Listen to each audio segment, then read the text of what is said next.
ایک صلوات پڑھ لیں مل کے باواز بلند محمد۔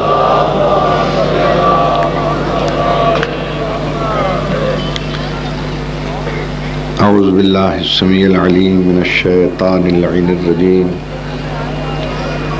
بسم اللہ الرحمن الرحیم، الحمد للہ رب العالمین، والصلاة والسلام علی النبی الامی المکی المدنی الابتہ التہامی السید البہی والسراج المضی والکوکب الدری صاحب الوقار والسکینہ المدفون بارض مدینہ بالقاسم محمد۔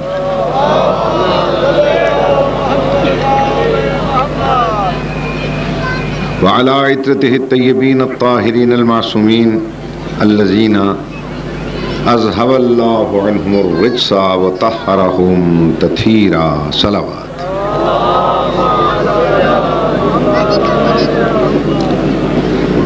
اما بعد فقد قال اللہ تبارک وتعالی فی کلامہ المبین وهو اصدق الصادقین، بسم اللہ الرحمن الرحیم۔ وَلَقَدْ أَرْسَلْنَا رُسُلُنَا بِالْبَيِّنَاتِ وَأَنزَلْنَا مَعَهُمُ الْكِتَابَ وَالْمِيزَانَ، مل کے صلوات۔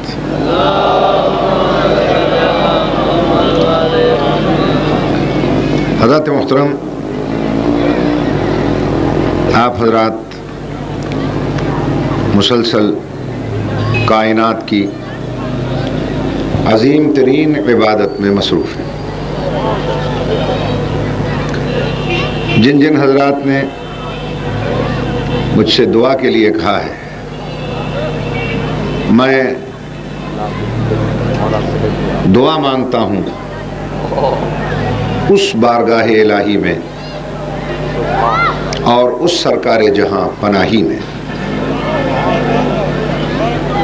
کہ اے مبدع فیض الاطلاق، اے خالق انفس و آفاق، اے مالک موت و حیات، اے حاکم شش جہات، اے مدبر زمان و مکان، اے واجب لامکان، اے نہا خانہ عدم سے نکال کر بازار وجود میں نمائش رنگ و سنگ کرنے والے، اور ہستی کے دامن صحرا پر افق صبح کی نمائش کرنے والے، اور اے اپنی مشیت کے تقسیم فیض عام کرنے والے، اور اے واجب کی بلندیوں سے امکان کی پستیوں کا جائزہ لینے والے، رحم کر رحم، کرم کر کرم، ہم محتاج ہیں تو غنی، تو اعلیٰ ہے ہم دنی، ہم سائل ہیں تو مسئول، ہم طالب ہیں تو مطلوب، ہم کشکول گدا تو دست عطا، ہم کاسب کف تو ابر سخا۔ ہمیں بھول نہ جانا، ہم سے رخ موڑ نہ لینا، توحید کے فیض سے ہمارے جام چھلکتے رہیں، تیری نسیم کرم کے قافلے چلتے رہیں، رحمت کے دروازے کھلتے رہیں، جو جو مشکل میں اس وقت مبتلا ہے اس کے لیے مشکلات کے دروازے کھلتے رہیں، جتنے بیمار ہیں خداوندہ خاک شفا کے آستانے سے انہیں شفا یابی کے نوید ملتے رہے، یا سابق الکرم یا ذل جود والنعم۔ دوستان محترم، زیادہ لمبی چوڑی تقریر کا وقت نہیں ہے، میں صرف شریک عبادت ہونے کے لیے قرآن مجید کی اس آیت کا ترجمہ کر کے، اور اگر آپ کا دل چاہے گا تو ذرا سی تشریح کر دوں گا، جس میں ارشاد ہو رہا ہے وَلَقَدْ أَرْسَلْنَا رُسُلُنَا بِالْبَيِّنَاتِ، ہم نے رسولوں کو واضح نشانیوں کے ساتھ بھیجا۔ وَأَنزَلْنَا مَعَهُمُ الْكِتَابَ وَالْمِيزَانَ، اور ہم نے ان کے ساتھ کتاب بھی نازل کی اور میزان بھی نازل کیا. وَأَنزَلْنَا الْحَدِيدَ فِيهِ بَأْسٌ شَدِيدٌ، اور ایک خاص لوہا اس کے ساتھ اتارا ہم نے جس میں روب ہی روب ہے، روب ہی روب ہے، اس میں معرکہ آرائی ہی معرکہ آرائی ہے. یہ کام میں نے کیوں کیا؟ لِيَقُومَ النَّاسُ بِالْقِسْطِ، تاکہ لوگ عدل پہ قائم رہیں، تاکہ لوگ عدل پہ قائم رہیں. اور آیت کا آخری حصہ قابل غور ہے. اب ارشاد فرماتا ہے وَلِيَعْلَمَ اللَّهُ، تاکہ اللہ بھی جان لے، اللہ کے علم میں بھی رہ جائے، وَرُسُلُهُ، اور اس کے رسولوں کو بھی پتہ چل جائے، مَن يَنصُرُهُ وَرُسُلُهُ بِالْغَیب، کہ خود اللہ کی اور اس کے رسولوں کی چھپ چھپ کر مدد کرنے والا کون ہے.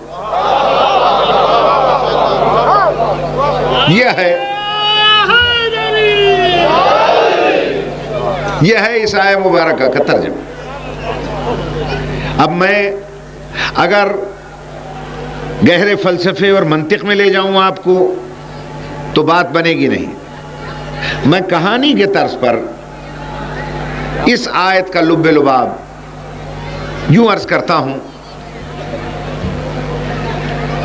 کہ اللہ نے جتنے رسول بھیجے، جتنے نبی بھیجے، ان میں پہلے ہیں ہمارے اور آپ کے دادا آدم.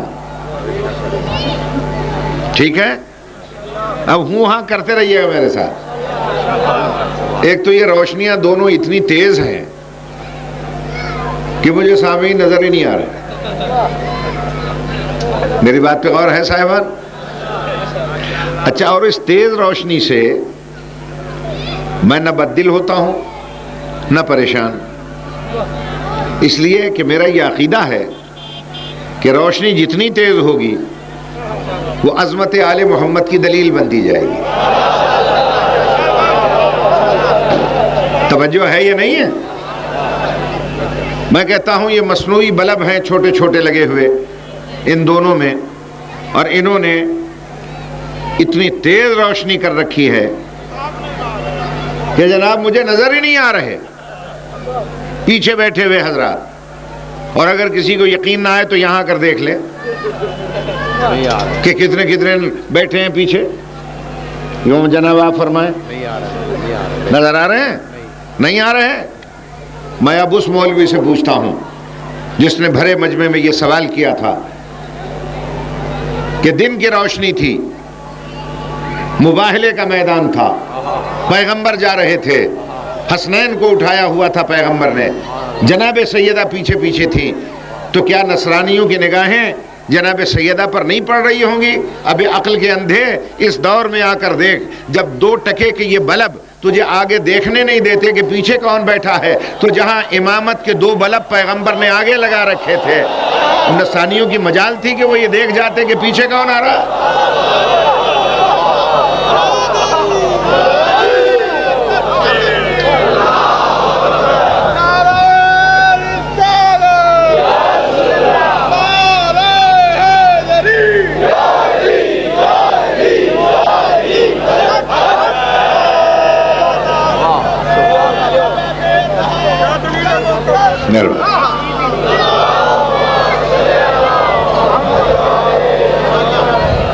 میری بات پہ غور فرما لیا آپ حضرات؟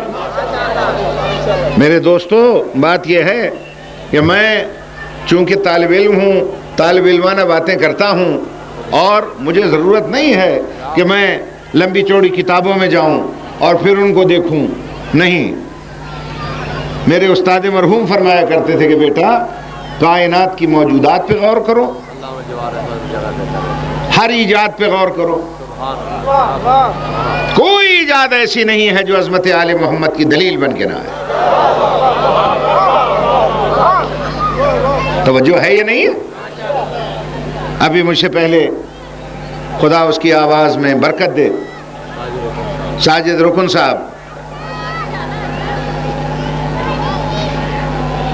اور میں حیران ہوتا ہوں مولا کے ان ذاکرین پر.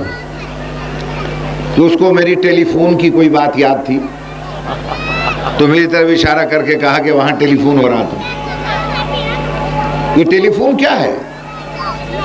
یہ رسل و رسائل کا ایک ذریعہ ہے. رسل و رسائل سمجھتے ہیں نا آپ؟ کمیونیکیشن کے ذریعے کو رسل و رسائل کہتے ہیں. اور ایک ذریعہ اس کا یہ ٹیلی فون بھی ہے جو اس نے دکھایا. آپ خیبر میں کر کے نہیں دکھایا. توجہ ہے یا نہیں ہے؟ یہ رسل و رسائل کا ذریعہ ہے. کمیونیکیشن کو کہتے ہیں رسل و رسائل. اسی سے بنا ہے رسول. توجہ چاہتا ہوں. رسل و رسائل ہی سے بنا ہے رسول. اگر رسول کسی کی سمجھ میں قرآن اور حدیث سے نہیں آتا تو رسل و رسائل سے ہی سمجھ لو. اللہ اور بندے کے درمیان جو کمیونیکیشن کا سب سے بڑا ذریعہ ہے اسے کہتے ہیں رسول. اسے رسول کہتے ہیں. ارے بھائی یہ رسل و رسائل کا ذریعہ ہے. مثلا ٹیلی فون ہے جیسا کہ وہ کہہ گئے ہیں وَلَقَدْ أَرْسَلْنَا رُسُلُنَا بِالْبَيِّنَاتِ. چونکہ آیت کا آغاز رسولنا سے ہے, یہ رسل و رسائل سے ہے. خدا کرے کہ میں اسی ایک لفظ کی تشریح مکمل کر سکوں. سب سے بڑا ذریعہ رسل و رسائل کا ٹیلی فون ہے. اس لیے کہ دنیا کے تقریباً ہر فرد کے پاس یہ سہولت میسر ہے. میں تو پینڈو آدمی ہوں, آپ تو شہری لوگ ہیں, سمجھے آپ.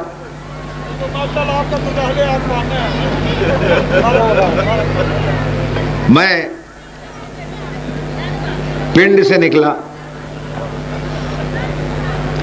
اور میں آپ کے علاقے میں آ گیا.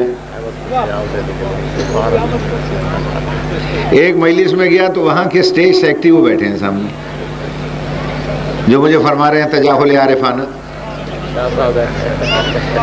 قبلہ شاہ صاحب نے مجھ سے کہا کہ میں آپ کو لے چلتا ہوں, پہلے چائے پی لیں. میں چلا گیا.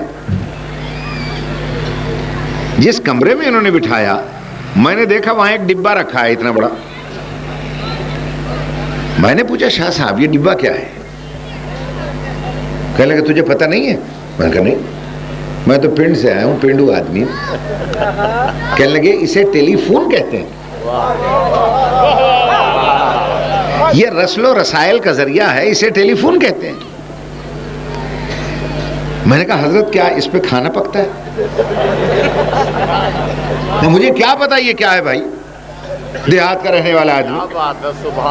میں نے کہا کھانا پکتا ہے, کیا حلوہ پکتا ہے اس پہ؟ کہنے لگا نہیں حلوہ شلوہ نہیں پکتا, اس پہ بات ہوتی ہے. میں نے کہا ذرا مجھے دکھائیے کر کے بات. میں نے کہا آپ کس سے بات کرنا چاہتے ہیں؟ میں نے کہا ایک کچی کوٹھی میں انصر شاہ صاحب ہیں, ان سے بات کرا دیں. تب میں نے ٹیلی فون, انہوں نے نمبر ملایا. ہلو کون بول رہا ہے؟ میں نے کہا میں انصر. میں نے کہا میں نسیم عباس. کہنے لگے جی آیا نو کد آئے ہو؟ میں نے کہا جناب میں کل آیا ہوں. کل رہو گے؟ میں نے کہا ہاں. تو کہا ناشتہ پھر غریب خانے پہ کرنا. اب اگر وہ سن رہے ہیں تو یہ نہ سمجھیں کہ میں زبردستی ناشتے کی دعوت لے رہا ہوں, میں مثال دے رہا ہوں. وہ کہا جناب ناشتہ میرے یہاں. میں نے کہا بہت بہتر, کل آ جانا صبح صبح. میں نے کہا بہتر. انہوں نے انتظار کیا, ٹیلی فون میں نے رکھ دیا. دوسرے دن میں پہنچ گیا ٹھیک 1 بجے دوپہر کو کھانے میں. مجھ سے کہنے لگا عجیب آدمی ہو. میں نے بلایا ناشتے پہ, آ گئے کھانے پہ. صبح سے انتظار میں بیٹھا رہا. میں نے کہا حضرت آپ نے ناشتہ تو نہیں کہا تھا, آپ نے کھانا کہا تھا. کہا نہیں میں نے ناشتہ کہا تھا. میں نے کہا نہیں کھانا کہا تھا. انہوں نے کہا کہ میں پولیس دا بندہ، مینوں سچ بلوانا بھی آؤں گا۔ توجہ ہے یا نہیں؟ میں نے کہا حضرت ہو سکتا ہے، میں گھبرا گیا پولیس کا نام سن کے۔ میں نے کہا جی ہو سکتا ہے آپ نے ناشتہ کہا ہو اور اس نے مجھے کھانا سنا دیا ہو۔ یہ جو ٹیلی فون ہے، آپ نے کہا ہو ناشتہ، اس نے سنا دیا ہو کھانا۔ یہ جو شاہ صاحب کھڑے تھے ان کا حضرت کس زمانے کی بات کرتے ہو؟ یہ ہو ہی نہیں سکتا کہ وہ کہے ناشتہ اور یہ سنا دے کھانا۔ میں نے کیسے نہیں ہو سکتا کہ یہ رسل و رسائل کا ذریعہ ہے، یہ تو بولتا نہیں جب تک میں نہ بولوں۔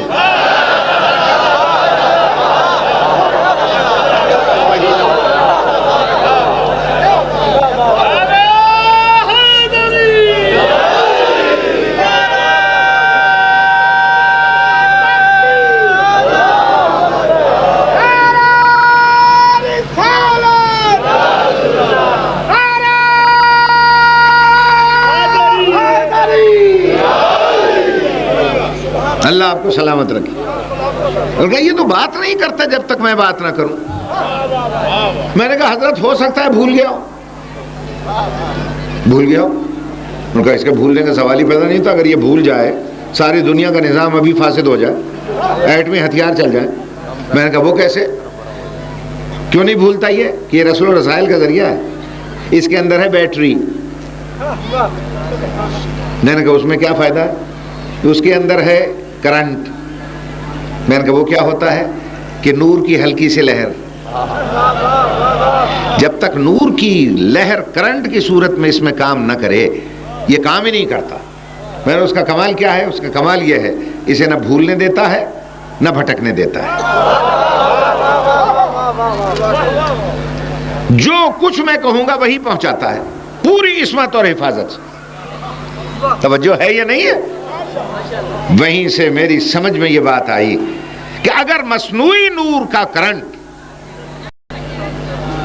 نہ اسے بھولنے دیتا ہے نہ بھٹکنے دیتا ہے، تو جو رسل و رسائل کا سب سے بڑا ذریعہ رسول ہوگا وہ مجسم نور ہوگا، اس میں نہ سہو آ سکتا ہے، نہ نسیان آ سکتا ہے، نہ ہذیان آ سکتا ہے۔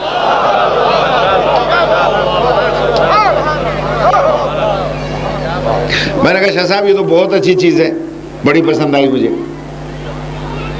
مینوں ہی لے دیو ایک۔ کوئی بات نہیں، جتنے کہو ہم لے دیتے ہیں۔ انہوں نے بالکل ویسے ہی اسی کمپنی کا ایک سیٹ لے کر مجھے بھی دے دیا۔ میں بڑا خوش ہوا، میں اپنے پنڈ پہنچ گیا اور میں نے لے جا کر اپنی چھپری میں اسے رکھ دیا۔ توجہ ہے صاحبان؟ اب ایک دن جو یہ حضرات تشریف لائے مجھ سے کہنے لگے کہ ٹیلی فون ہے گا؟ میں نے کہا بالکل آپ نے دیا تھا، موجود ہے، میں بات کر لوں؟ میں نے کہا کر لیں۔ اب انہوں نے ڈائل گھمایا گھمایا گھمایا، مجھ سے کہنے لگے یہ کیا کباڑ خانہ رکھا ہوا ہے؟ میں نے کباڑ خانہ کیسا؟ کہ اس میں کرنٹ اور کنیکشن تو ہے نہیں۔ میں نے کہا مجھے کرنٹ کنیکشن کا تو پتہ نہیں ہے، بالکل اس جیسا جیسا آپ کا، بالکل اس جیسا ہے۔ شکل ملا لو، رنگ ملا لو، تارے ملا لو، نمبر ملا لو، بالکل اس جیسا لگتا ہے۔ ان کا اس جیسا ہونے سے کام نہیں چلتا جب تک مرکز سے نورانی کنیکشن نہ ہو۔ یہیں سے مسئلہ سمجھ میں میری آیا، لاکھ ملا کہتا رہے میں رسول جیسا، مگر فرق اتنا ہے کہ تو وہ ٹیلی فون ہے جس میں نہ کرنٹ ہے نہ کنیکشن ہے، اور وہ ذریعہ ہے جس میں عصمت کا کرنٹ بھی ہے، وہی کا کنیکشن بھی ہے۔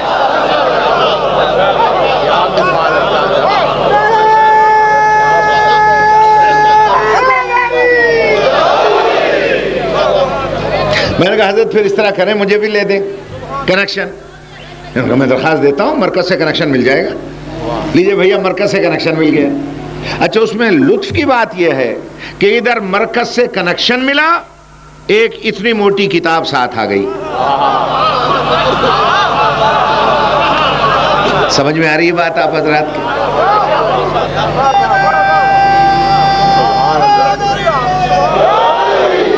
مطلب یہ ہے کہ زندگی بھر پڑا رہا، کتاب نہیں آئی،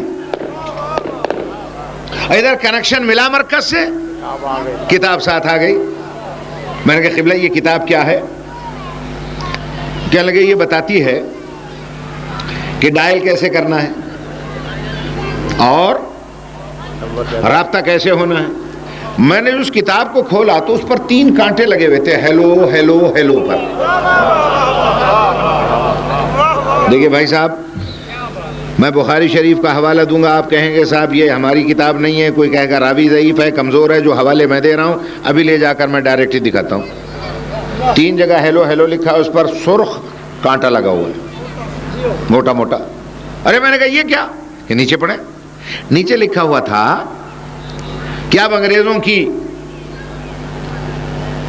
یہ چیز ختم ہونی چاہیے، اب اسلامی ملک میں ہیں ہم، لہذا ہیلو ہیلو مت کرو، جیسے ہی کنیکشن ملے کہو السلام علیکم.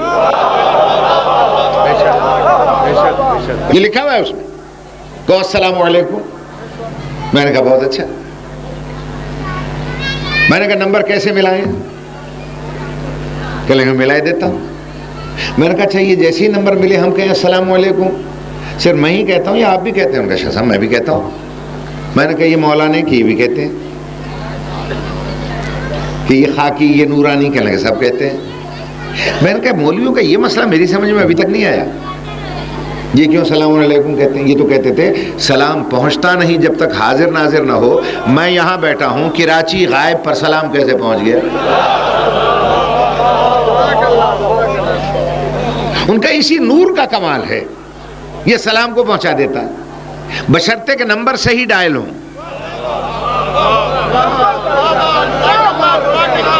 اب میں اس سے زیادہ آسان نہیں کر سکتا اس فلسفے کو. میں نے کہا صاحب نمبر کیسے ڈائل کریں؟ کوہنی سے؟ کہنے لگے نہیں. میں نے کہا گھٹنے سے؟ کہ نہیں. میں نے کہا ماتھے سے؟ کہنے لگے نہیں. پھر کس سے؟ کہ نمبر پر انگلی رکھیں اور انگلی گھما دیں، انگلی گھومتی جائے گی، نمبر ملتا جائے گا، کنیکشن قائم ہوگا، سلام پہنچتا جائے گا. ایک بچہ کھڑا تھا، اس نے کہا جناب یہ ہے سائنس کی ایجاد، دیکھا سائنس نے کیا کمال کیا. میں نے کہا برخوردار، سائنس کے باپ کو بھی پتا نہیں تھا کہ سلام کے لیے کنیکشن کیسے ملتا ہے، کہ جاہل ملا ہم پر صدیوں سے اعتراض کرتا رہا. یہ دنیا کو فقہ جعفریہ نے سمجھایا کہ ہم نماز پڑھ کے یہ انگلی اٹھا کہتے تھے السلام علیکم یا ابا عبداللہ، پھر انگلی گھما دی ہم نے کہا السلام علیکم یا غریب الغربا، پھر انگلی گھما دی ہم نے کہا السلام علیکم یا صاحب العصر والزمان. یہ جاہل یہ کہتا تھا مولوی کہ جناب یہ کیا ہے، انگلیاں گھماتے پھر رہے ہیں آپ لوگ. اب اسے کون سمجھائے؟ اسے سائنس سمجھائے گی کہ ہم نے دنیا کو یہ درس دیا تھا کنیکشن ملانے کے لیے. یہ نہ سمجھنا ہماری انگلی گھوم رہی ہے، ہمارے دل میں لگے ہوئے آل محمد کے ٹیلی فون کا ڈائل ہے کہ جو ہم انگلی گھما کے کنیکشن ملاتے ہیں سلام کے لیے. کبھی کربلا ملتا ہے، کبھی نجف ملتا ہے، کبھی مشہد ملتا ہے، کبھی سامرا ملتا ہے، کبھی مکہ ملتا ہے، کبھی مدینہ ملتا ہے.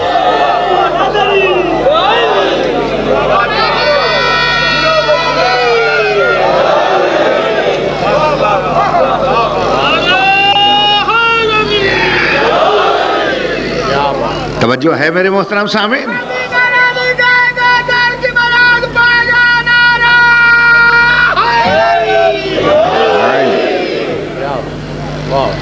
غور ہے دوستو؟ ملائیے نمبر. مہربانی حضور، مہربانی بندہ نواز. بس یہ تو خطیب ممبر سلونی کا فیض ہے، وہ عطا کرتا ہے، ہم آپ کے حوالے کر دیتے.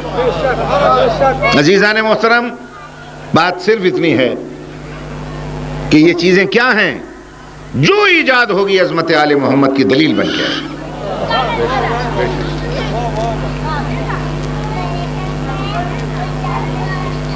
بات تبھی ہو سکتی ہے کہ جب کنیکشن صحیح ہو.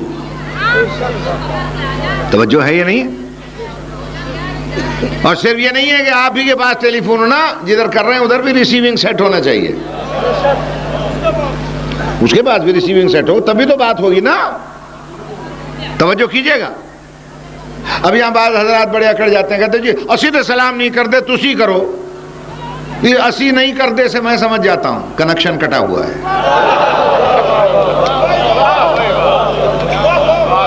یہ بھیا جب ریسیونگ سیٹ ہی نہیں ہے تو کرو گے کیسے سلام؟ کیا خوبصورت پوائنٹ ہے. یہ کنیکشن کب کٹتا ہے؟ جب اجر رسالت کا بل ادا نہیں ہوتا.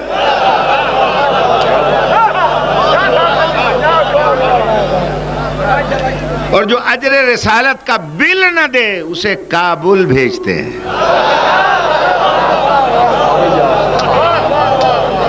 سمجھ میں آ رہی بات؟ یاد رکھیے میرے محترم سامعین، بات تبھی ہوتی ہے جب ریسیونگ سیٹ ہو. ادھر سے آواز چلے ادھر سننے والا سن لے. اور اگر آپ کو اب بھی پتہ نہیں چلا کہ ریسیونگ سیٹ کیسا ہوتا ہے، وہیں میں آپ کو لے آیا جہاں آپ کو رکن والا چھوڑ کے گیا تھا، جہاں ریسیونگ سیٹ دونوں طرف تھے یکساں. اس کو دقت نہیں پڑی، مدینے میں سن لی، مکے سے آواز آئی. اور یہ آواز بھی بعد میں آئی ہے. پہلے ہارٹ لائن پہ اس نے مرکز سے بات کی تھی. توجہ ہے صاحبان؟ جی ہاں، آدھی رات کو مصلی بچھایا تھا اس نے، اور مصلی پر بیٹھ کر ہارٹ لائن پر یوں بات کر رہا تھا جیسے کوئی فیلڈ مارشل سے جرنیل کرتا ہے.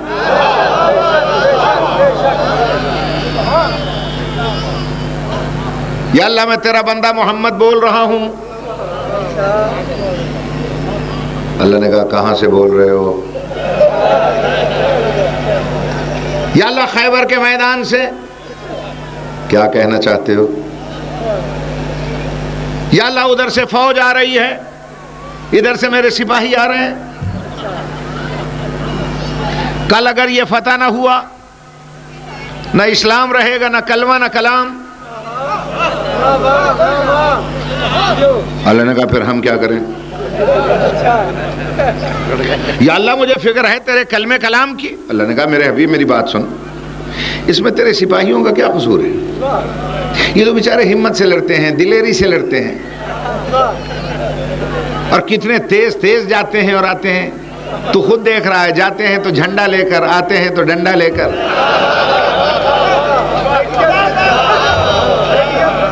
توجہ ہے صاحبان؟ ان کا کیا قصور ہے؟ اپنی طرف سے ہمت سے لڑتے ہیں، دلیری سے لڑتے ہیں. مگر میرے حبیب تو خود سوچ، ہے تو انسان، مقابلے میں ہے خیبر کا در. بھلا انسان کا اور در کا مقابلہ ہی کیا ہے؟ اگر مقابلہ کرانا ہے تو کل در کی در سے ٹکر کرا.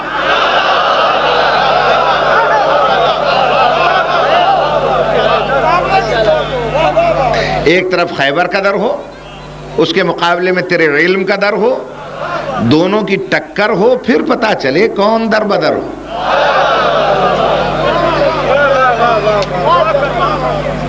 نے ہارٹ لائن پہ پوچھا یا اللہ در کی در سے کیسے ٹکر کرا دوں؟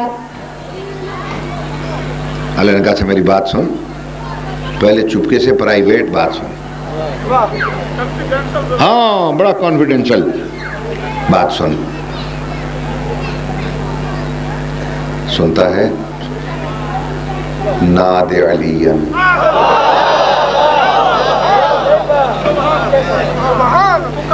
ہاں یہ پرائیویٹ بات ہے. یہ پرائیویٹ میں نے کیوں کہی؟ یہ کیوں کہی؟ اسے کہتے ہیں حدیث قدسی. حدیث قدسی بھی اسی کا کلام ہے، قرآن بھی اسی کا کلام ہے. دونوں میں فرق کیا ہے؟ یہ میں جدید انداز میں بچوں کو سمجھا دوں. دونوں میں فرق یہ ہے، اب پریزیڈنٹ کے سامنے آپ لے گئے ایک فائل، اس نے آرڈر لکھ دیا، اس پہ وہ آرڈر جو پریزیڈنٹ نے لکھا ہے، جو صدر نے لکھا ہے، وہ آپ نے فائل میں بند کر دیا، وہ فائل چلی گئی. اب اس کے فوراً بعد آپ نے کہا سرکار ایسا نہ ہو یہ فائل آپ کے دفتر میں پھنسی رہ جائے، پلیز ذرا سیکرٹری صاحب کو فون پہ تاکید کر دیں. اب انہوں نے پھر فون اٹھایا اور تاکید کی کہ دیکھو بھائی میں نے فائل پہ آرڈر لکھ دیا، فوراً دے دینا. تو جو آرڈر لکھے ہیں وہ بھی اسی نے، اور جو پرائیویٹ تاکید کر رہا ہے فون پر وہ بھی اسی نے. بس اللہ اپنے حبیب سے دونوں طرح بات کرتا ہے. سرکاری فائل پہ آرڈر لکھ کے جو بند کر دیتا ہے اسے قرآن کہتے ہیں، اور پرائیویٹ ٹیلی فون پر جو تاکید کرتا ہے اسے حدیث قدسی کہتے ہیں.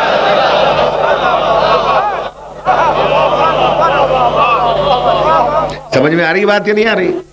تو یہ جو اللہ بات کر رہا تھا اس نے کہا پرائیویٹ بات ہے، چپکے سے سن لے. ناد علی پکار علی کو، مظہر العجائب، وہ مظہر العجائب ہے. تجد ہو اللہ کا فی النوائب، تو اسے مشکلات میں اپنا مددگار پائے گا. کل ہم و غم سین جلی، سارے ہم اس کی وجہ سے دور ہو جائیں گے. بھئی یہ سننا تھا کہ آمنہ کے لال نے انگڑائی لی، وادی خیبر کا ذرہ ذرہ ہمتن گوش ہو گیا. ہوائیں رک کے سننے لگی، ستارے جھک جھک کے دیکھنے لگے، ارواح انبیاء سمٹ کے قریب آ گئیں. موسیٰ دیکھ رہے ہیں، عیسیٰ ملاحظہ کر رہے ہیں، یعقوب مشاہدہ کر رہے ہیں، یوسف سکتے میں کھڑے ہوئے ہیں. حیرت سے دنیا اسی طرح خاموش ہے جیسے آپ بیٹھے ہیں. عجیب منظر تھا اس وقت. اور پیغمبر نے خرامہ قدم بڑھائے، علم حامل علم کے انتظار میں تیار ہو گیا. پیغمبر نے علم پہ ہاتھ رکھا، مدینے کی طرف رخ کیا اور نورانی ٹیلی فون پر آواز دے کر کہا یا علی ادرکنی. بھائی ادھر زبان سے نکلا یا، ابھی علی کا لفظ ہی نہیں آیا، ادھر نکلا یا. اب ٹیلی فون کی جو نورانی لہریں کتنی تیزی سے کام کرتی ہیں، کہا یا. ادھر علی نے قرآن کو جزدان میں رکھا. جیسے ہی منہ سے نکلا علی، ادھر حکم ملا قمبر جلدی ہمارا گھوڑا لے آؤ، جلدی کرو. ادھر آواز ادرک، قرآن ناطق رہلزین پر مکین ہو گیا. ابھی ادرکنی کی یہ مکمل نہ ہوئی تھی کہ ابو تراب نے تراب کو سمیٹ کے آواز دی السلام علیکہ یا رسول اللہ. اللہ حاضر ہے، کیا حکم ہے؟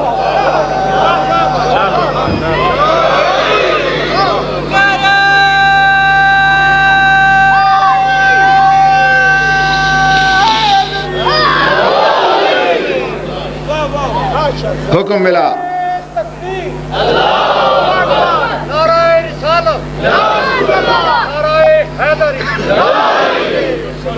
حکم ملا قمبر ساتھ آیا. قمبر کو حکم نہ ملا. حکم کس کو دیا پیغمبر نے؟ سلمان بوذر جاؤ استقبال کر کے لاؤ. ان دونوں کی ڈیوٹی کیوں لگی؟ ایک ایمان کے 9 درجے پہ فائز تھا، ایک 10 درجے پہ فائز تھا. 9-10 درجے کے ایمان والے کل ایمان کا استقبال کر رہے تھے.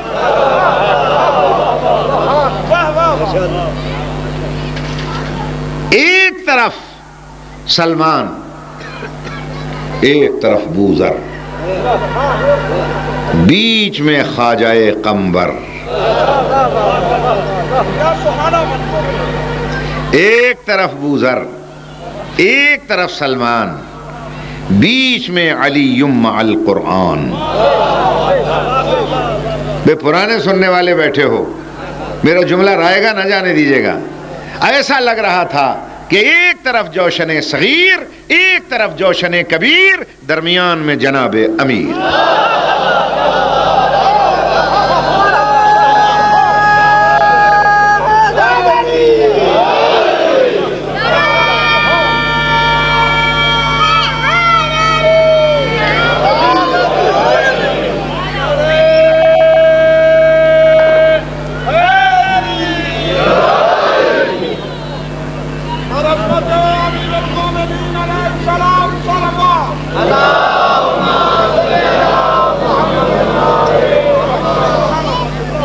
میرے مولا نے پیغمبر کے سامنے سر جھکا دیا.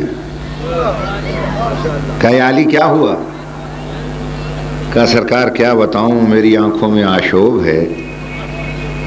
کہا ہم سمجھ گئے، اسی لیے یہ وقت بڑا پرآشوب.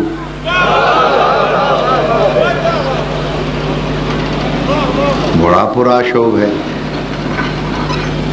اچھا آنکھوں کا آشوب ختم کر دیں؟ کہ جی سرکار. وہ جتنے صاحبان ذوق بیٹھے ہیں نا وہ بڑے غور سے سنیں کہ میں اپنے استاد کے لہجے میں ایک بات کہنے والا ہوں. اللہ انہیں کروٹ کروٹ جنت نصیب کرے. انہی کے لہجے میں بات عرض کروں. کہا اچھا ذرا میرے قریب آؤ. قریب بلایا.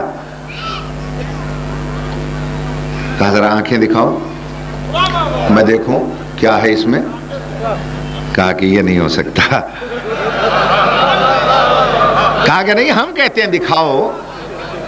کہا کہ یہ جسارت میں نہیں کر سکتا. کہا کہ نہیں دکھاؤ نا آنکھیں. کیوں نہیں دکھاتے ہو؟ کہ سرکار میں کیا بتاؤں، آج اگر میں نے آپ کو آنکھیں دکھائیں دشمن قیامت تک کہے گا کہ مشکل کے وقت علی نے رسول کو آنکھیں دکھائیں.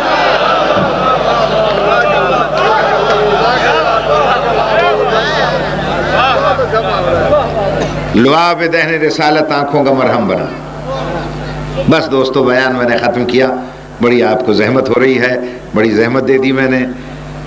اور میرے مولا علی نے علم لیا اور روانہ ہو گئے. دنیا کہتی صاحب صرف علی کو علم دیا. میں نے کہا نہیں، سب کو دیا، سب کو دیا. اور صاحبان ذوق مجھ سے بہتر سمجھتے ہیں علم تو سب کو دیا، بس فرق اتنا تھا علی کو عین سے دیا، باقی کو الف سے دے دیا. بھئی یہ ہوا. چلا میرا مولا. اور جیسے ہی خیبر کے میدان میں پہنچے، پہلا افواج محمدی کا کمانڈر ان چیف ہے.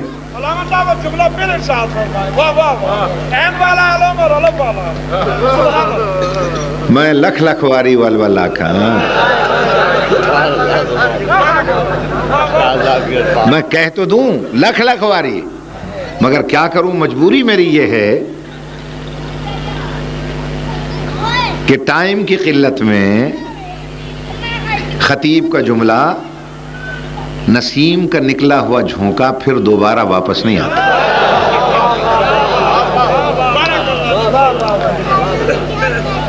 دوستان محترم، افواج محمدی کا پہلا کمانڈر ان چیف ہے جس نے جاتے ہی پتھر میں علم گاڑ دیا. امام فخر الدین رازی ارشاد فرماتے ہیں کہ علم یوں دھستا چلا گیا جس طرح خمیر شدہ آٹے میں انگلیاں دھستی.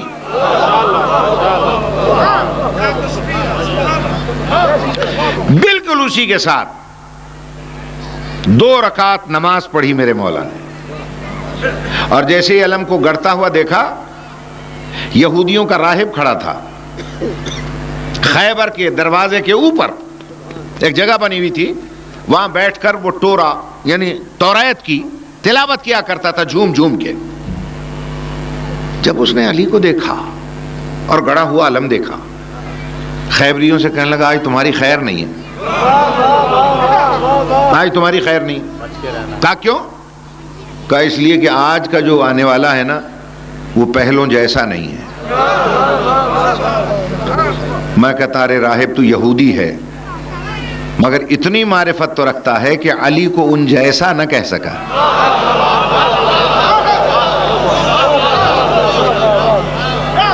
کہ ان جیسا نہیں ہے. انہوں نے کہا کیوں؟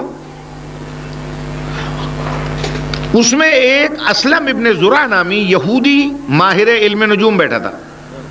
وہ کھڑا ہو گیا. اس نے کہا تو کیوں گھبرا گیا؟ اس نے کہا گھبرا تو میں اس لیے گیا ہوں کہ پہلوں میں اور اس میں ایک بنیادی فرق ہے. پہلا فرق تو یہ ہے کہ وہ سب تیز رفتار گھوڑوں پہ آئے تھے، جتنی تیزی سے آئے اتنی تیزی سے چلے گئے. یہ آیا ہے خچر پہ بیٹھ کر، یہ ایسے ٹینک پہ بیٹھ کے آیا ہے جو مڑتے مڑتے 2 گھنٹے لگا دیتا ہے. یہ کہاں سے جائے گا؟ جو ہے یہ نہیں ہے، اسے نہیں جانا. انہوں نے کہا دوسرا کمال اس کا یہ دیکھا جو کسی نے نہیں دکھایا آج تک. اس نے علم گاڑا اور پتھر میں گھس گیا. انہوں نے کہا تو گھبرانے کی ضرورت نہیں ہے، گھبرانے کی ضرورت نہیں، میں تجھے بتاتا ہوں. بات یہ ہے کہ یہ اس کا کمال تھوڑا ہی ہے. وہ راہب تو گھبرایا ہوا تھا، ہو سکتا ہے اس نے کہا پھر تیرے پیو کا کمال ہے. بھئی اس کا کمال نہیں پھر کس کا کمال ہے؟ اس نے کہا نہیں میں علم نجوم کا ماہر ہوں، میں تجھے بتاتا ہوں. بات یہ ہے صدیوں کے بعد جب سہیل ستارہ برج جوزہ میں داخل ہوتا ہے تو ہر پتھر موم ہو جاتا ہے، اس وقت جوش ہے گاڑو گڑ جاتی ہے. اتفاق ایسا ہے ستارہ داخل ہو رہا تھا، پتھر موم ہوا پڑا تھا، اس نے گاڑ دیا، وہ گڑ گیا. توجہ فرما لیا آپ نے بھائی؟ یہ بات میں بات آ گئی، ورنہ میں اب تک بیان ختم کر چکا ہوتا. تو یہ اس کا کمال نہیں، اس ستارے کا کمال. بات کی ہے اس نے خیبر کے اوپر، باب مدینۃ العلم نے سنی ہے خیبر سے نیچے میدان پر. توجہ ہے؟ مولا نے وہیں سے کھڑے ہو کر آواز دی، اور راہب اور نجومی اپنے اپنے علم پر دباؤ ڈالنا. اور نجومی سے کہا تو اپنے علم نجوم کی روشنی میں پھر ستاروں کو دیکھنا. یہ کہہ کر مولا علی آگے بڑھے، علم اکھاڑا، پیچھے ہٹے، دوڑ کے آئے، پھر گاڑا، پھر گڑ گیا، پھر اکھاڑا، پھر پیچھے ہٹے، دوڑ آئے، پھر گاڑا، پھر گڑ گیا، پھر اکھاڑا، پھر پیچھے گئے، پھر گاڑا، پھر گڑ گیا. جب 5ویں دفعہ گڑ گیا تو وہ نجومی قدموں پہ گر گیا. اس نے کہا کوئی نہ میں اپنے الفاظ واپس لیتا ہوں، یہ پہلو جیسا نہیں، یہ تو کوئی مظہر العجائب ہے. توجہ چاہتا ہوں. وہ نجومی کہنے لگا یہ تو مظہر العجائب ہے. اس نے کہا اب تجھے کیسے یقین آیا؟ میں بڑے آرام سے آخری جملہ سن لے. اس نے کہا کہ اب تجھے کیسے یقین آیا؟ اس نے کہا خدا کی قسم زندگی بھر میں سوچ نہیں سکتا تھا جو میں نے نظارہ دیکھا. جتنی دفعہ یہ علم اکھاڑتا رہا، گاڑتا رہا، ستارہ برج سے نکلتا رہا، برج میں جاتا رہا، نکلتا رہا، برج میں جاتا رہا.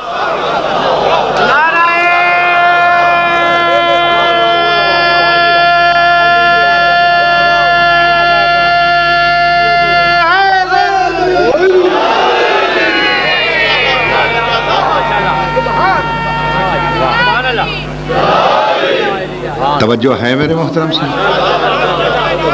بس باقی انشاءاللہ پھر سے ہی کافی میں نے وقت لے لیا آپ کا. بس آج میں صرف اتنا عرض کر کے میں اجازت لوں گا بھیا، اس لیے کہ شب اسراء جو ہے وہ تو بڑی پر اسرار شب ہے. نسیم کا تعلق اگر شب سے ہوتا تو بتا دیتا، میرا تو صبح سے تعلق ہے، اسی لیے خیبر کی صبح کو بیان کر رہا ہوں کیا ہو رہا تھا وہاں پر. توجہ ہے میرے محترم سامعین؟ بس بیان ختم ہو گیا میرا.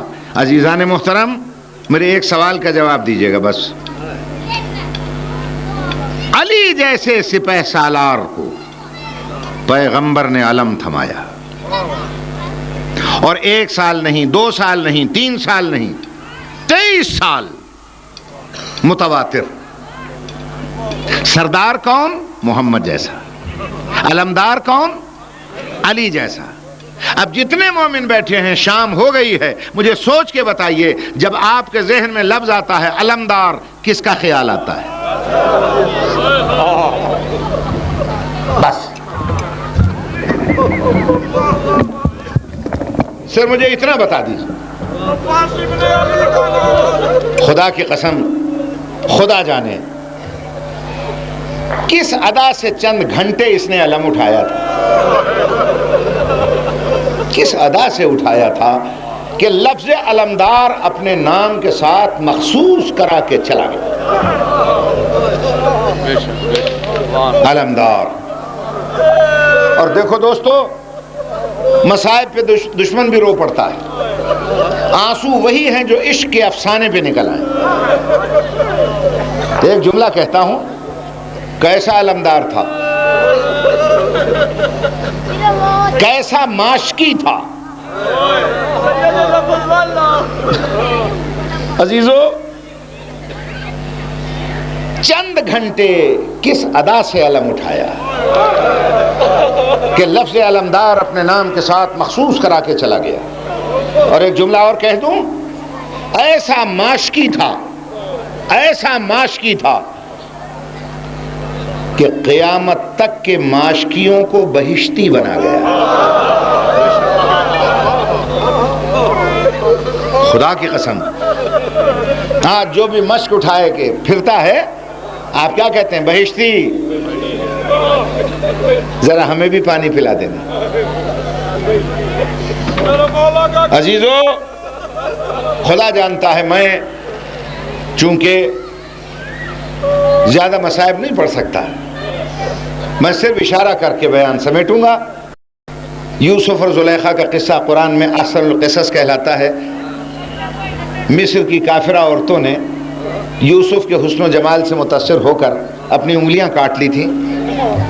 میں دعوے سے کہتا ہوں کہ اگر کربلا میں لاکھوں یوسف اکٹھے ہو جاتے، لاکھوں یوسف،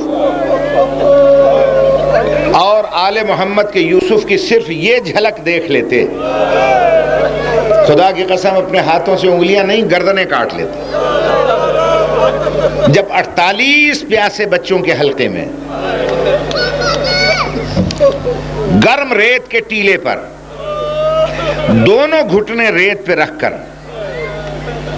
دونوں ہاتھ جوڑ کر، سر کو جھکا کر 3.5 سال کی بچی سے کہہ رہا تھا، میری شہزادی یہ مشق اپنے ہاتھ سے میرے گلے میں ڈال دے،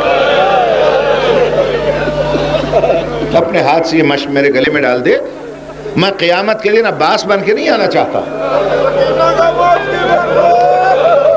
وہاں پر بھی آواز آئے، سکینہ کا معاشقی ادھر آؤ، میں تیرا معاشقی بن کے جانا چاہتا ہوں۔ عزیزان محترم، خدا جانتا ہے آپ نے دنیا کی تاریخ پڑھی ہے، مزدوروں کے جلوس، احتجاجی جلوس، آج بھی جلوس نکل رہے ہیں، ہر ملک میں نکل رہے ہیں، بڑے بڑے جلوس دیکھے ہوں گے، مگر کہیں پیاسوں کا جلوس بھی دیکھا ہے؟ خدا کی قسم پوری تاریخ میں صرف 10ویں محرم کو یہ 65 پیاسے بچے اور ان کی کمان کر رہا تھا یہی علمدار۔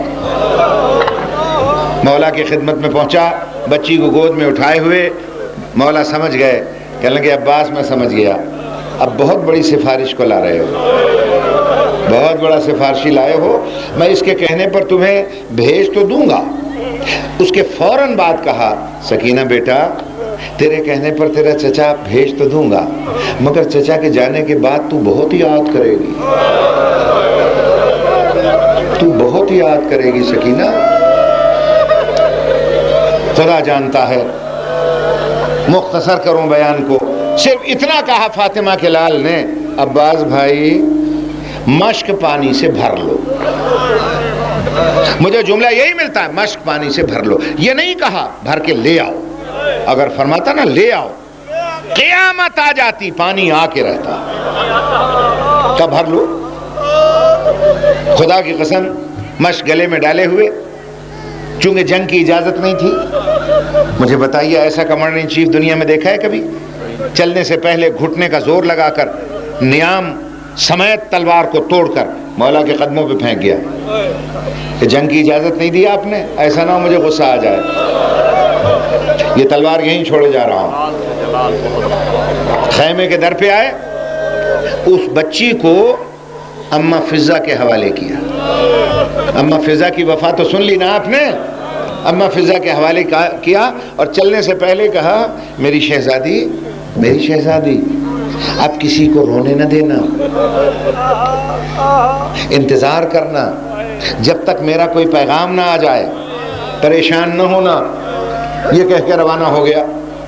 فضہ خیمے کے در پہ کھڑی ہو گئی، بچی جاتے ہوئے چچا کو دیکھتی رہی، 20,000 سے گزر رہا ہے، کل برق الخاطف، مقتل کا جملہ یہ ہے کہ اس طرح گزرا ہے بغیر تلوار کے، بغیر جنگ کیے، صرف گھوڑے کو کنٹرول کرتا ہوا، کل برق الخاطف، جیسے بادل میں بجلی چمکتی ہے، وہ بجلی کی چمک کی طرح نظر آیا جاتا ہوا۔ فضہ نے جو یہ منظر دیکھا دوڑی ہوئی خیمے میں گئی، ایک دم کہتی ہے، سیدانیوں جلدی آؤ، بیویوں جلدی آؤ۔ کہا کیا بات ہے اماں فضہ کہ تم پوچھا کرتی تھی نا بابا خیبر میں کیسے لڑے ہوں گے، بابا خندق میں کیسے لڑے ہوں گے، خیبر کی جنگ دیکھنی ہے تو صرف بھائی کا جانا دیکھو۔ خدا جانتا ہے 20,000 سے گزر کر نہر فرات میں گھوڑے کو ڈالا، 10-15 منٹ لگے مشق بھری، مشق بھر کر رکھی، مشق بھرتے ہوئے ہاتھ بھیگ گئے، ٹھنڈی سانس بھری۔ میرے استاد مرحوم زیدی صاحب نے یہ جملہ لکھا ہے اپنی تحریر میں کہ عجیب و غریب انسان ہے، مظہر العجائب کا مظہر العجائب بیٹا، کہ بھیگے ہوئے ہاتھ زرا سے خشک کر رہا ہے، اور جب ہاتھ خشک ہو گئے گھوڑے کو نکالنے سے پہلے دعا کے لیے ہاتھ اٹھا دیے اور دعا عجیب مانگی، یا اللہ میں بچی کے لیے پانی لینے آیا، پانی بھرتے ہوئے میرے ہاتھ بھیگ گئے، ہاتھ ایسے عالم میں بھیگے ہیں جب بچی کی ہونٹ خشک ہے، یہ میری وفا کے دامن پہ داغ لگ گیا۔ حوصلے سے سن لینا یہ جملہ، یہ میری وفا کے دامن پہ داغ لگ گیا، اب تجھے واسطہ ہے اس بچی کی پیاس کا کہ میرا اس کا آمنا سامنا ہو تو یہ بھیگے ہوئے ہاتھ میرے ساتھ نہ ہو، مجھے وہ ہاتھ نہیں چاہیے جو اس طریقے سے بھیگ جائے۔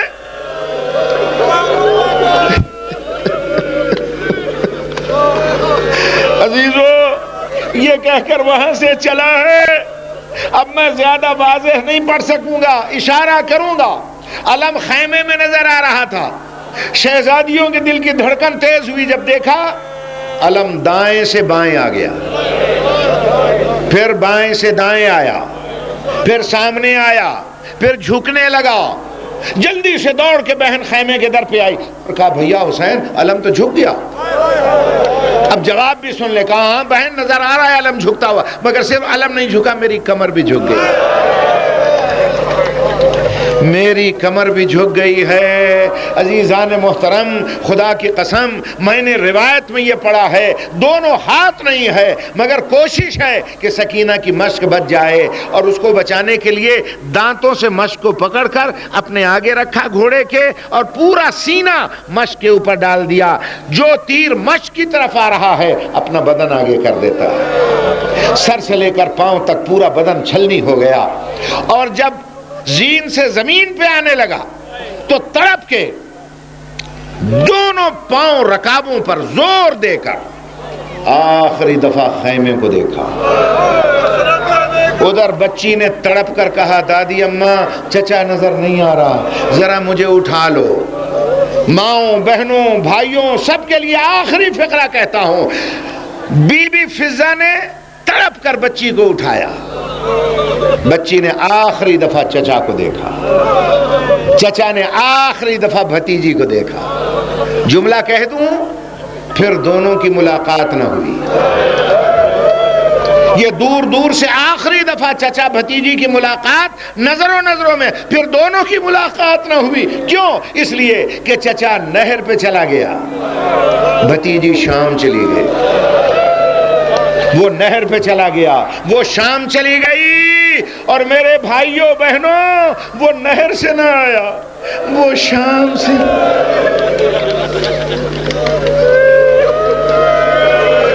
وہ نہر سے نہ آیا، وہ شام سے نہ آئی۔ اللہ آپ کو شام لے جائے۔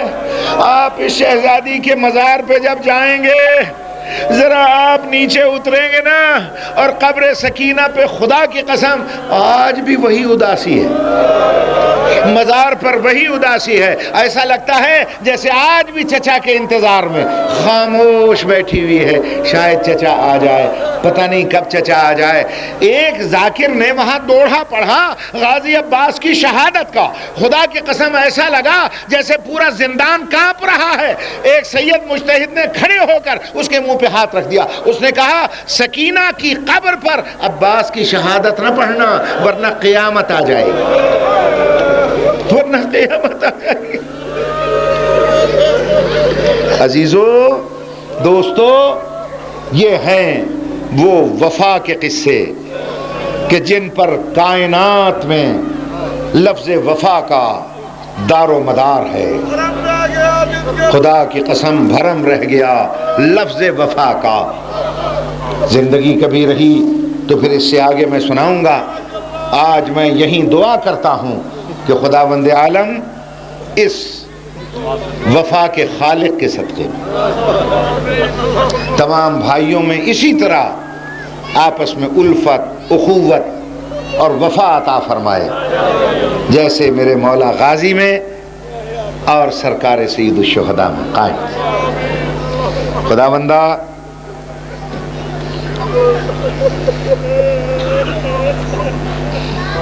بحق محمد و آل محمد جو بیمار ہیں انہیں شفائے کاملہ عطا فرما، بانی مجلس کی توفیقات میں اضافہ فرما، خدا کرے یہ سلسلہ ان کی نسلوں میں اسی طرح قائم اور دائم۔ خدا بندہ بحق محمد و آل محمد اس مومن کی پریشانیوں کو دور فرما، جو بھی پریشان ہے یا اللہ دہشت گردیوں کا خاتمہ فرما، ہمارے ملک کو امن کا گہوارہ بنا دے۔ خدا بندہ بحق محمد و آل محمد ہماری آخری التجا ہے اس دنیا سے جائیں، ہماری آنکھوں میں آنسو ہوں، زبان پر نام حسین ہو اور 12ویں سرکار کا ظہور فرما۔ تمام مرحومین کے لیے، بانی مجلس کے تمام مرحومین کے لیے، شرکاء کے تمام مرحومین کے لیے، اور خاص طور پر جس کے لیے یہ لکھ کر بھیجا گیا ہے ان سب کے لیے ایک سورہ فاتحہ پڑھ کے۔